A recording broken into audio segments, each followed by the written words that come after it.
Welcome to Speak of the Devils, the premier podcast for Sun Devil Athletics. I'm Brad Denny with 3TV. And I'm Joe Healey with devilsdigest.com.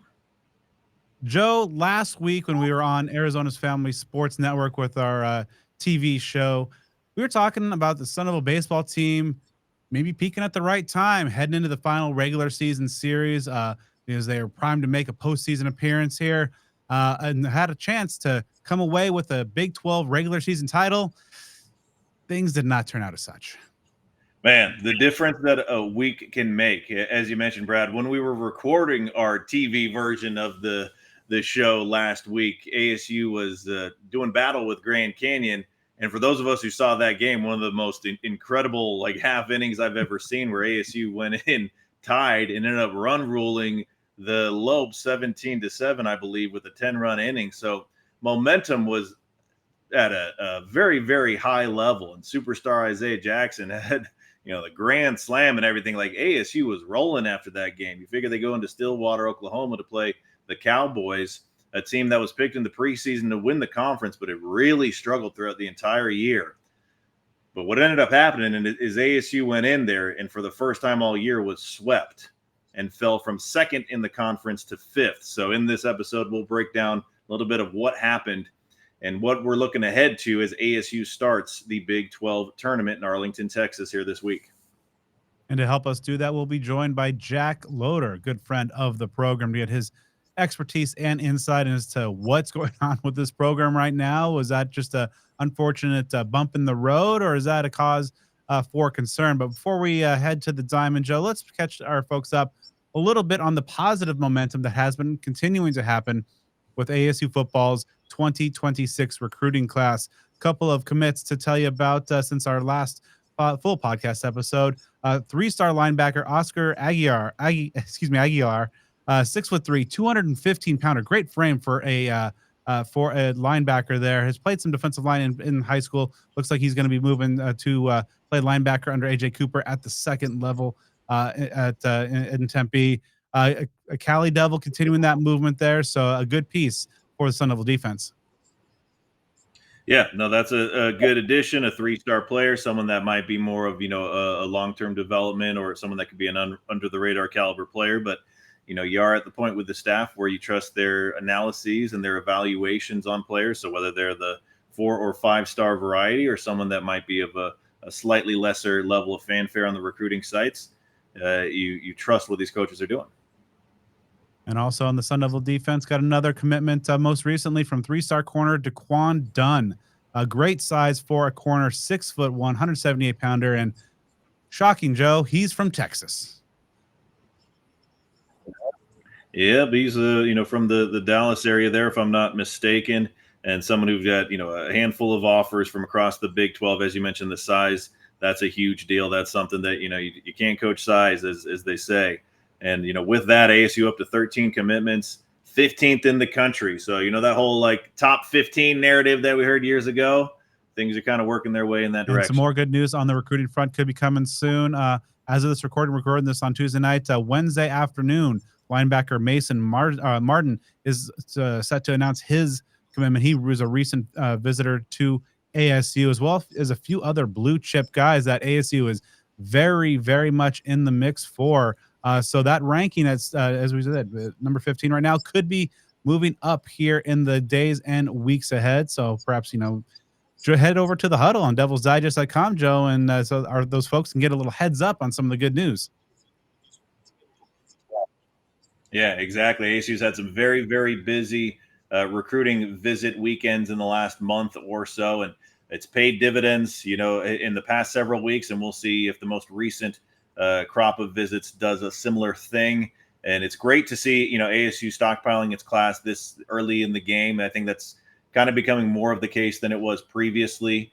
The high school recruiting classes probably aren't going to be the same size as they typically would have been in the pre-transfer portal era. So it'd be interesting to see how much of the class's final form is what we see here, in the spring. It could be, pretty much quite a bit of the way to the final product. Of course, ASU's 4-star quarterback commit Jake Fetty also was recently named to the Elite 11 finals. So some good honors and accolades there for one of the crown jewels of that class. And speaking of awards and honors, Joe, today the Big 12 recognized the best of the baseball season with their all conference teams and some other individual honors as well. And ASU was very well represented. Yeah, they had several players that received some measure of all conference accolades. I believe I saw that's the most in the conference.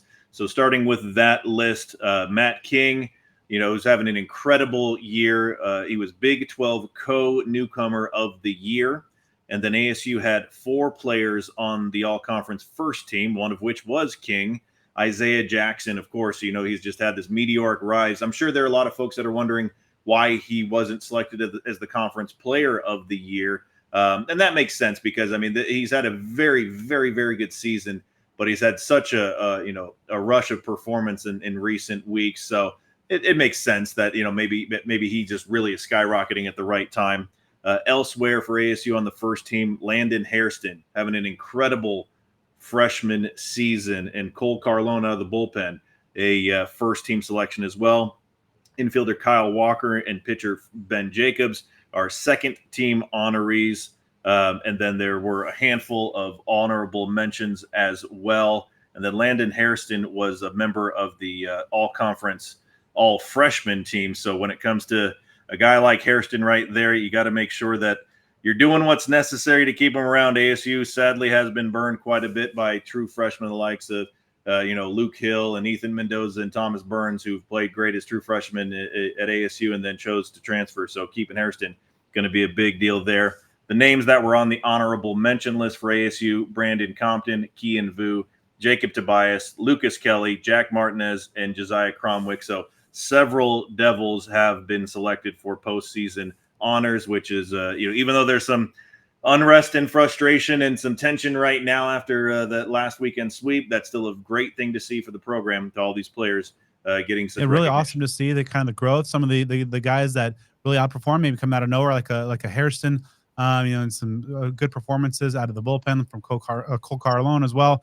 Guys that that we expected to see some of these perhaps stuff earlier in their career. Isaiah Jackson, just the man on fire over the last couple of weeks. It's been really great to see. But as we kind of maybe transition away with so many of these guys earning so many awards and ASU having so much high level recognition for here they are, Joe, as we are about to start up the Big 12 conference tournament, and ASU finds themselves, despite having such a talented roster and so many guys that have had great seasons, maybe on the good side of the bubble, but still in that bubble conversation.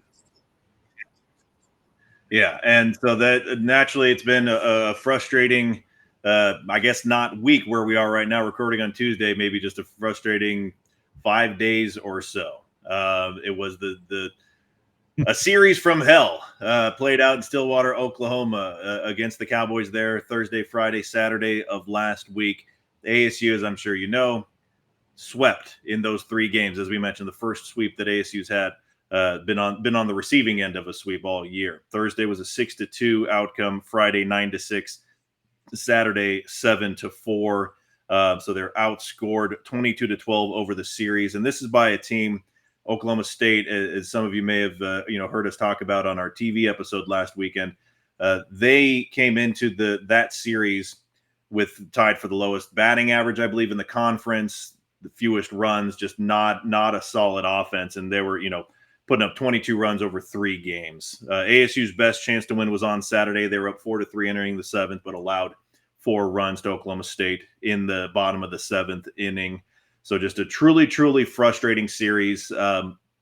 It's honestly difficult to think to one single series that ASU baseball has played in several years that is as much of a kick to the gut or a kick to other body parts as this one was, or as just deeply frustrating and disappointing as this one was.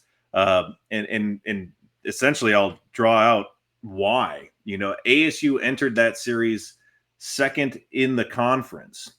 They played the 3 games, and now we were all looking ahead, and I did, a little bit of prognosticating in the huddle on Devil's Digest about the scenarios of seeding, and if these 2 teams do this and this and that, and all these hypothetical situations prior to the series against Oklahoma State. Now that we can look back at it with the benefit of hindsight and knowing how the other series across the conference worked out, here's what would have happened. So ASU was swept, and now they are 5th in the conference. They entered the series 2nd and are 5th. The insult to injury, they were leapfrogged by Arizona for the 4th place spot. And as many of you, I'm sure, know, those top 4 spots are pretty sacred because they earned those teams a first-round bye in the Big 12 tournament. So now ASU, instead of having a bye, will have to play in that first round.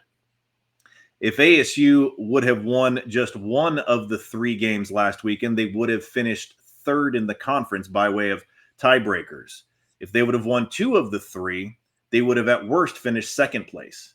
If ASU would have swept Oklahoma State, they would have won the Big 12 regular season championship because West Virginia was swept by Kansas. So that's another thing. It's not just frustrating to see ASU lose all 3 games when it had some major momentum, but it's just exponentially aggravating to consider what the difference could have been in terms of ASU's Big 12 tournament position, how that would have been different based on just one win, which would have made a remarkable difference. They could have lost the series, won 1 game, and that would have been quite a bit of difference compared to where they are right now. So, again, ultimately just a very, very frustrating outcome last weekend in Stillwater. And it seems to be a kind of like at least once per season under Willie Bloomquist, there's a kind of an inexplicable slide. And usually it's coming off of a stretch where ASU is playing terrific baseball. And then they just have the bottom kind of fall out. And in the last couple of years, it's ultimately those type of errors and those bad stretches and pitfalls have really prevented them from getting to the postseason. Now they're still in pretty decent shape, as we'll get to, into the scenarios talking forward in a minute. But this seems to be kind of almost a troubling trend that they're still in year 4. That lack of consistency, that lack of a kind of a killer instinct to obviously let so many great possibilities slip through their fingers. Yeah, it's been a streaky team for the last handful of years. It is one of those scenarios where, you wonder how well they can handle success and expectations and momentum, because to your point, Brad, there have been a handful of scenarios in recent years where ASU has gotten to the national rankings or just had a ton of momentum, and then things will take a skid. It happened earlier this season. ASU had a ton of momentum, as we talked about on the show, entering that series against Arizona, and then lost that series, and that kind of tapered into a handful of losses beyond that, and including that, of course, for ASU that affected the season.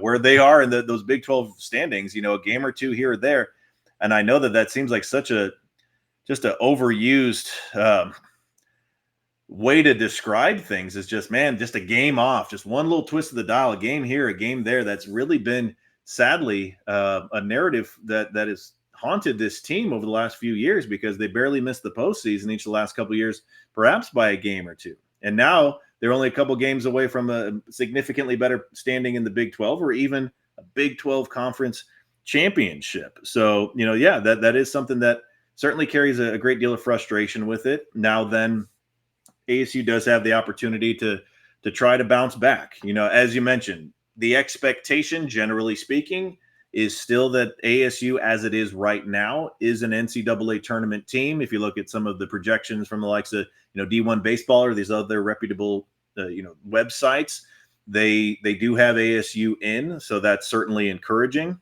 Now then, ASU just has to take a little bit of a longer path to maybe have some success in the Big 12 tournament, because if I'm not mistaken, the Devils have the very first game of the entire tournament, which will be played at 9 a.m. against BYU in Arlington, Texas on Wednesday. And I believe that's 9 a.m. local time, which would be 7 a.m. Arizona time, which is a lot earlier than they're used to. And I don't know if one thing relates to another, but when I hear about playing early morning baseball, it makes me think back to that last College World Series appearance ASU had when they were the #1 overall seed. And if y'all remember, they were supposed to play, I believe, on a Sunday night. The game was rained out. They had to play early on a Monday morning, similar time frame, like 9 a.m. Central, 7 a.m. Arizona time. And I swear that just something about that changeup of those days really, really affected the team, because ASU, again, the #1 overall seed in the nation that year, went 2-barbecue. They lost their 2 games, I believe, Clemson and South Carolina. I'm not going off memory. I'm not sure which is the order. But again, that's just kind of something that's reminiscent when I think about ASU playing what may be a 7 a.m. local time for Arizona, first pitch there in Texas. Now then, they do have the benefit of playing BYU. That's a team that ASU swept. It's the team that is the lowest ranked team in the conference standings to make the. I'm not, you all who are college baseball fans may not know the structure of the Big 12 tournament. So there are two teams in the conference that don't have baseball teams, Iowa State and Colorado. Then the bottom two teams, I believe, were Utah and UCF. The bottom two teams in the standings don't make the tournament. From there, it's single elimination, which is different than what you might remember from the Pac-12 tournament, where you had some pool play and things like that. So it's winner take all every single game. So ASU is going to face BYU, which had the second worst overall record in the conference at 27-26, but the third worst third worst conference record. That's how they got into the tournament, the Big 12 tournament. As folks may remember, ASU swept BYU in late April at Muni, outscored them 36-13 over those 3 games, including a run rule game that ended in the 8th inning, I believe, on that Sunday. So this could either be just like the best get right game for ASU to be able to get back onto a better standing, or it could be a catastrophically demoralizing loss. And oh, by the way, if ASU happens to beat BYU in that first round, who's going to be waiting for them in round 2? That's going to be Arizona. Again, the missed opportunity is just really haunting ASU, and that I'm real curious. That 7 a.m. local, those body clocks that are heading down out to Tucson. We saw the same thing, kind of similar, when ASU football went back to Cincinnati, and they had a morning kickoff local times real early, and so the coaching staff did some things to try to make some adjustments in terms of getting the players ready for such an early morning, their own time situation. So we'll see. Maybe that's the transition's a little bit easier on the diamond than it is on the football field. We'll see. But as you mentioned, they have about as favorable a matchup as you could get for a team that dropped 3 spots over the course of the final regular season weekend. But for all the slides that ASU has had under Willie Bloomquist, they have had a tendency to be able to bounce back and show some resiliency. Not a whole lot of margin for error, though, thanks to what happened in Stillwater. So we'll see over on early morning on Wednesday morning, 7 a.m. Folks can tune in on ESPN Plus to see exactly if Willie's Devils are able to bounce back in a good way. And the thing about it is that, as we saw last weekend elsewhere in the conference, West Virginia touted as the easy top team in the conference. They reached into the top 5 in the nation earlier in the year for, a fairly significant amount of time. They were swept by Kansas. ASU beat Kansas in the series 2-1. ASU beat TCU 2-1. And those are 2 teams of the top 4. So there's really no true, powerhouse team that's on fire right now. I mean, again, you got to give teams like Kansas credit for what they're doing. Arizona has bounced up and down throughout the season. So, it's not like those, Pac-12 days where maybe like an Oregon State was playing way above everybody else, that sort of thing, or back when Stanford was an elite team or UCLA was an elite team. You just don't have that team that is that clear-cut shoe-in favorite. You've got several that can do it. ASU can be one of those, or they cannot be. I mean, that's the thing that's been just equal parts encouraging and maddening about this season, is that in any given evening or afternoon on the diamond when the Devils are there, you can have confidence that they can take down any team they face, or you can have concerns that some ghosts might haunt them and that things will slide in a negative direction. So it's tough that you still don't necessarily know exactly what you're going to get, but you do know that, man, you look just back to that game 1 week ago against a pretty decent GCU team where like ASU was just smashing the ball at will. They can do that. It's not the first and only time they've done that this season. Far from it. They've got the tools to do that. The pitching and the bullpen is going to be a real big thing. So anything can happen out there in Texas, in Arlington, the home of my beloved Texas Rangers. Hopefully they've got a little better luck in them, do the Devils, than the last time they were out there a year ago for a few non-conference games. So again, even though it's a weird feeling right now because there is frustration and dejection, but there is opportunity still out there. ASU, again, they have every team that's in the Big 12 tournament has the ability to, write their own outcome there. Then provided as long as ASU gets into the NCAA tournament, they've got those opportunities as well. So even though last week was truly frustrating, hopes are that this team can use that as an immediate pivot point to get things right, and only time will tell if that'll unfold that way. Certainly a lot of boom or bust potential for the Devils, but that's really kind of been the case of this program since Willie took over. We'll see what they are able to do in the early morning against the Cougs, and maybe make a run and make sure that their selection Sunday is stress-free as possible. Up next, though, is a conversation with good friend of the program, Jack Loder, to get his insight into the current state of Sun Devil baseball. All right, joining us to talk some Sun Devil baseball, making appearance number 8, which ties him on the all-time leaderboard with folks like Trenton Bourget, Xavier Alford, and Herm Edwards, is Jack Loder of KNBR. He's going to give us some insight into what is going on with the Devils. Jack, welcome back. Welcome. Thanks for having me, Brad. Excuse me. It is great to be back for number 8. Esteemed company, as you just mentioned, the likes of Trenton Bourget, which is an honor, the likes of Herm Edwards, which is way less of an honor. But nevertheless, I climb, and hopefully, maybe, depending how long this baseball season lasts, I could get to 9 before the end of the academic year. Which would tie you with Ray Anderson, another on the illustrious company list. Right. I'll keep chugging by him. Objects in mirror are closer than they appear. All right, let's start things off with some positive talk. Earlier today, the All-Conference Awards and the All-Conference team dropped. ASU very well represented. Oh, yeah. So just in general, who were you most impressed with over the course of this Sun Devil season? I think, let me see, Matt King has had an incredible year, and I think what's the most impressive part of this crop of ASU All-Americans is that it's not really the usual suspects. And, Jacob Tobias missed a little bit of time. Kean Vu missed some significant time, but those are the guys you kind of thought would be headlining this All-American team. And instead, it's guys like Landon Hairston, Matt King, and then you got guys like Isaiah Jackson who are more expected. But I think there's been a whole lot of, especially on the offensive side, guys that have stepped up who we didn't know a ton about coming into this year. So that's been really impressive. But Matt King has to be, for me, probably the most impressive position player of the season. He's had those signature ASU scintillating hot stretches that fans have loved to see so much. All right, so looking at the season, ASU was on a hot streak a little bit, heading on to their final season or series of the season, and then it all fell apart. Got swept on the road at Oklahoma State, and really just not the first time this season ASU's had some major momentum, and then a disappointing series. Of course, just look a little bit earlier to that series against the Wildcats. Why do you think it is that ASU has had these struggles? When they're typically kind of red hot heading into those, like against U of A, Oklahoma State, especially when there's a lot on the line. Yeah, you said it, Brad. It seems like the teams under Willie might have a bit of a problem with high stakes.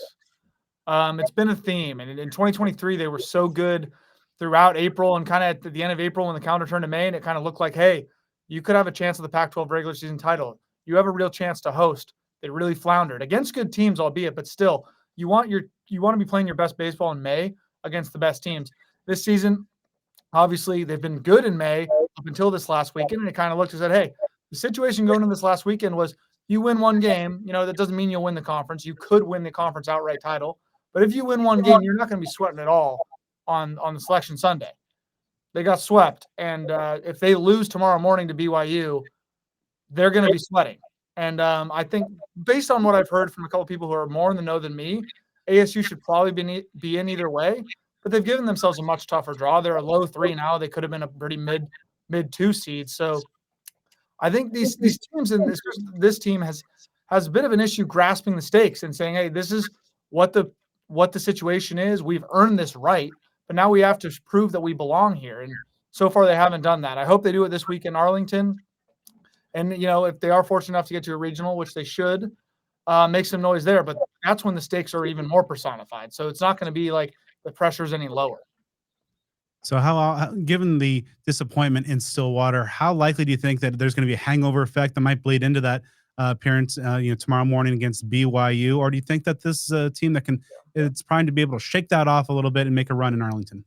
Well, one thing that is, as much as some Willie Bloomquist teams have floundered in big spots, they've always bounced back for the most part.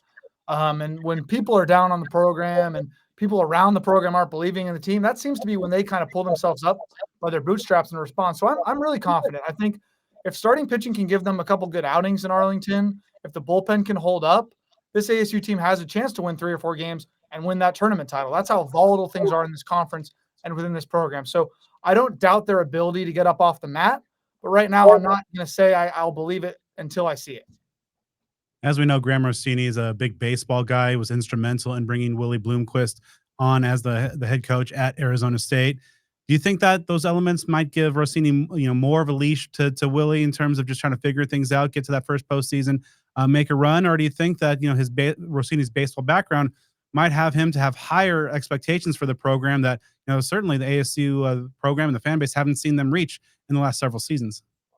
Yeah. Well, I just want to remind people I'm not covering the team anymore. This is my experience with Willie Bloomquist and the program is past seasons.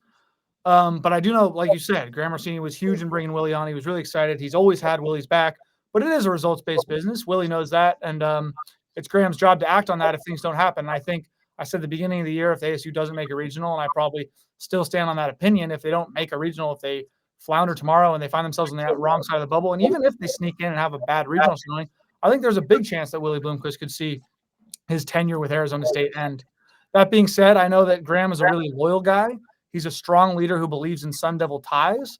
And if he thinks that Willie Bloomquist is close to the best guy for the job and he doesn't think he can get someone else on the open market, I think he'll put the full resources. I know we've talked a lot about the scholarship increase that's coming.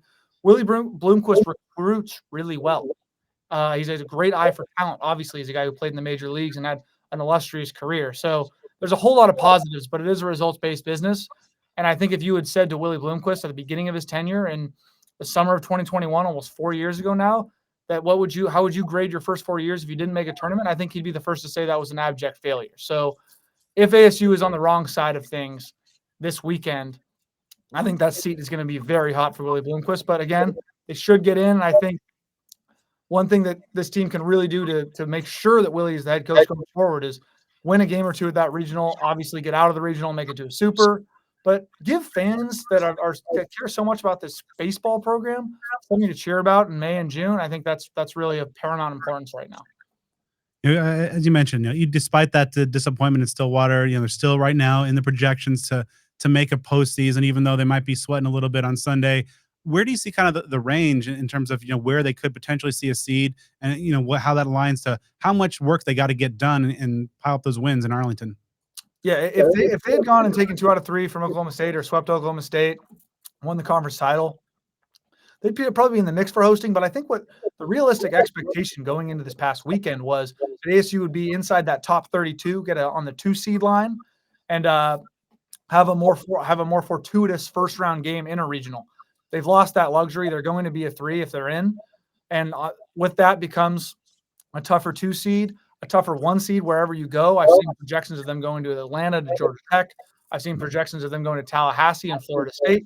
And obviously, this goes without saying, but the higher up you go with the 1 seeds, the more unlikely it is that you come out of that regional. So ASU's got to focus on taking care of business in Arlington, because I think with a really good showing in the Big 12 tournament, they can still catapult themselves into that top 32 and into a 2 seed. But as of right now, I don't think that's super realistic to expect based on the volatility of the team. So we should be expecting ASU to be a 3 seed and face a pretty tough regional. You can get a 3 seed in a regional with a lower end 1 seed, and of course that means a higher end 2 seed. So it's kind of pick your poison of where you're going to be. I think at this point, most ASU fans would just really welcome watching Arizona State play in that first weekend of regional ball. As Willie Bloomquist, has yet to make the postseason, looks like things that should change here in a few days' time. But where have you seen Willie Bloomquist maybe grow the most in that transition back to the college game after so much time in the majors? And what areas of college baseball do you think he's still kind of growing and struggling a little bit? Yeah, I think based on what I saw in his first couple of years, I think he was a really raw game manager. Not only was he his first time at ASU, it was his first real managing role. I think he's grown a ton as a game manager. He's gotten a lot better situationally. I think that when he took the job, there was no way of knowing where NIL and the transfer portal will go. I don't think that's his favorite thing. I think most college coaches, if you ask them, that's definitely not their favorite parts of the game. But I think he's coming to embrace it, and he's a competitor. Willie Bloomquist is the ultimate competitor, right? If he sees the NIL space and the portal cycle as a place where he can compete and kind of sell himself and sell this program that he so cares about, I think that's where he's kind of grown as well. So with the scholarship increase, And him getting his legs under him in year 4 and hopefully into year 5, I think things can be in good shape with him moving forward if he is retained. In general, do you think this Sun Devil fan base perhaps maybe has outdated or unrealistic expectations for a baseball program that really, hasn't been to Omaha in a couple decades, and just, as we've seen the results, kind of, the new normal over the last few years? Yeah, I think the expectations are probably out of date, but I don't think it's a bad thing to have huge expectations for your program. From a year-to-year basis, that probably means you're going to be more disappointed than you are pleased. But I think programs need to have fans have that expectation in order to demand action and winning, right? Like if ASU fans became apathetic about where the baseball program was, then there would just be there'd be a lack of need, right? Everyone would feel a little more comfortable with being just missing out on the tournament or getting 3 seeds or finishing 4th and 5th, losing 2 out of 3 to Arizona every year. Not that ASU needs fan involvement to be motivated for series like that and results like that, but it always helps to have that pressure on. I think one thing I learned covering ASU sports, and I covered ASU football in a pretty dark time for the program, it was people were palpably pissed off about that. In the early years of Willie, when teams would lose games they should have won, fans were in my mentions. You could see it around the stadium. Fans were palpably pissed off when they lose. It's a very passionate bunch. Now, it's a huge fan base. It gets accused of being apathetic in many sports, but that core group is very, very passionate. And I think that if ASU and a lot of other West Coast baseball programs are going to be on par with the SEC in terms of national relevance every year, I think that needs to be those are flames that need to be stoked. It's good for the sport and it's necessary. So are the expectations of Arizona State fans baseball unrealistic in some years? Sure, absolutely. But should they keep that edge and keep that intensity vocally and keep pushing for that and keep pushing to invest in that? Absolutely. If you want to see your team back in Omaha, the only real way you're going to do it is by playing big in the money game and playing big with recruits and having success so you can show recruits, this is what we can do for you pro-wise. This is what we can do for you winning-wise. This is what we can do for your wallet. So the fans should keep that up. What needs to happen from here on out for this season to be called a success? Is it simply just checking we made the postseason box, or does something more substantive need to happen? I mean, a lot of this season's story is already written. And I think in a lot of ways it has been a success from a regular season standpoint, but the necessary postseason box is vital for to actually call this season a success, right? They've done a lot of good things. Guys have emerged. They've had some good pitching performances. Starting pitching's been disappointing relatively, but like Cole Carlone has been a huge plus as an arm. So there are things you can always dissect and say, was this a positive? Yes. But at this point in this administration, if you will, this staff's tenure, you need tangible results, and that's a postseason appearance, it's a regional appearance. I think a regional appearance, you could say they did what they had to do. I think to truly call it a success, you don't want to be the first team out of that regional. Win a game, maybe win 2. And obviously, if you get out of a regional and get to a super regional, that's a huge success and a huge stepping stone. But while there has been successful elements, I think that's a very 2022, 2023 answer. Successful building blocks, you need tangible results. And they need to be playing on that regional weekend at the bare minimum, winning a game or 2 to really call it a success. All right. So obviously a worst case scenario would be for them to fall to BYU, not get their name selected on Sunday. But the best case scenario, this obviously is a very potent lineup and got some very dangerous pitchers and weapons out of the pen. When all things are clicking, what do you think is a best case scenario if this team is able to play to its potential from here on out?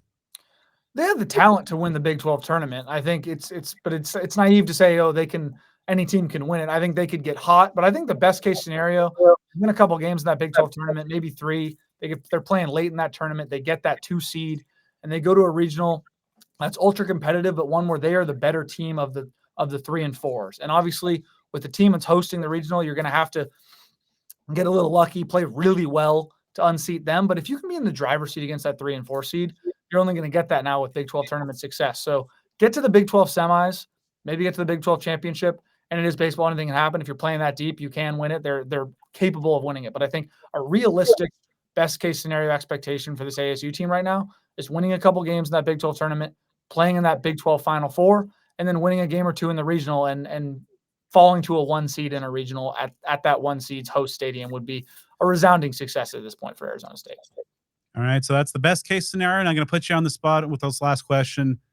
Give us the prognostication. How do you expect the rest of the 25 season to go? I expect to be in the middle of that. I do expect them to win tomorrow. I actually expect them to play pretty pissed off and angry and take some anger out on BYU, a team they swept earlier in the year. It's not going to be easy. They're not going to be able to sleepwalk. It's an early game. I hope they're doing all the right things to get up for that game, but I expect them to win one game in the Big 12 tournament. They play Arizona in that second game, and I'm going to say they beat Arizona because they were slighted by Arizona earlier. Arizona struggled down the stretch, so I'm going to say they win 2 games in the Big 12 tournament. They get a high 3 seed in a regional, win 1 game, whether it's that first or second game, I'm not sure, but they're not going to be the first team out of a regional. So I think they're the second team out of a regional after winning 2 games in the Big 12 tournament, which I think you could then say they did what they had to do in Willie Bloomquist's 4th season to warrant a return for him and to really show tangible fruits of positive momentum for this baseball program. That's my official prediction as of May 20th.